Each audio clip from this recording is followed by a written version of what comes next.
Welcome to views media Telugu. Traffic పోలీసుల సేవా కార్యక్రమంలో నర్సరావుపేటలో విపరీతమైన వేసవి ఎండలను దృష్టిలో ఉంచుకుని ట్రాఫిక్ పోలీస్ సిబ్బంది ఆరోగ్య రక్షణ కోసం డిజిటల్ మీడియా జర్నలిస్టులు ఒక మంచి కార్యక్రమాన్ని చేపట్టారు. నర్సరావుపేట డీఎస్పీ ఎం హనుమంతరావు చేతుల మీదుగా ఈ పంపిణీ జరిగింది.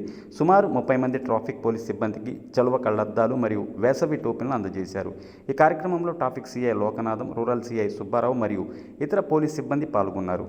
కందున అలీన్, జర్నలిస్టుల ప్రతినిధులు కందున అనిల్ కుమార్, షేక్ షాహిద్, శివాజీ దిలీప్, షేక్ ముస్తాన్ వలీ, షేక్ జిలానీ మాలిక్ మరియు ఇతర డిజిటల్ మీడియా మిత్రులు ఈ సేవా కార్యక్రమంలో కీలక పాత్ర పోషించారు. ప్రజాసేవలో నిమగ్నమైన పోలీసుల పట్ల జర్నలిస్టులు చూపిన ఈ చొరవ స్థానికంగా అందరినీ ప్రశంసలు అందుకుంటుంది.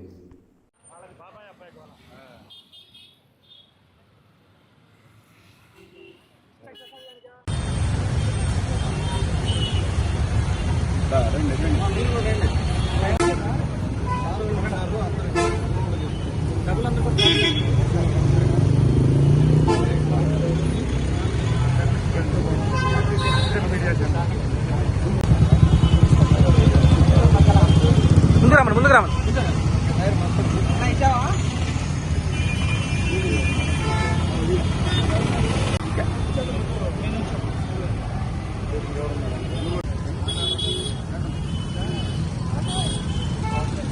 Okay sir.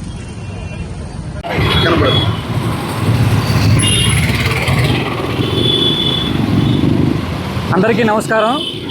ఈరోజు మన డిజిటల్ మీడియా సోదరుల సహకారంతో మా డిఎస్పీ సారు ఆధ్వర్యంలో మా ట్రాఫిక్ సిబ్బంది అందరికీ కూడా ఈ ఎండకి ఇబ్బంది పడుతున్నారనే ఉద్దేశంతో సోదరులు మాకు వైట్ క్యాపులు, అలాగే ఎండ పడకుండా గ్లాసులు, కంటి మీద ఎండ పడకుండా చలువ అద్దాలు పంపిణీ చేశారు. ముందుగా మా ట్రాఫిక్ సిబ్బంది తరపున డిజిటల్ మీడియా సోదరులకి మా యొక్క ప్రత్యేకమైన ధన్యవాదాలు తెలియజేసుకుంటున్నాము.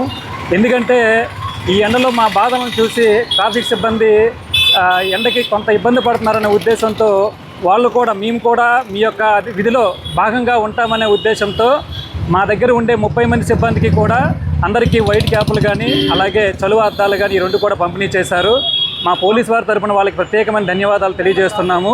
ఇది ఒకటే కాదు, మేము ఏదైతే రోడ్డు ప్రమాదాలకు సంబంధించి కానివ్వండి, లేదనుకుంటే ట్రాఫిక్ సంబంధించి కానివ్వండి, ఏదైనా అవేర్నెస్ ప్రోగ్రాంలు కండక్ట్ చేసే క్రమంలో ఈ యొక్క అవేర్నెస్ అంతటినీ కూడా ప్రజల్లోకి తీసుకెళ్ళినటువంటి ఈ సోదరులందరికీ కూడా మరొకసారి మా యొక్క ధన్యవాదాలు తెలియజేసుకుంటూ, మాకు ఇంత మంచి సపోర్ట్ చేస్తున్న అందరికీ కూడా ప్రత్యేక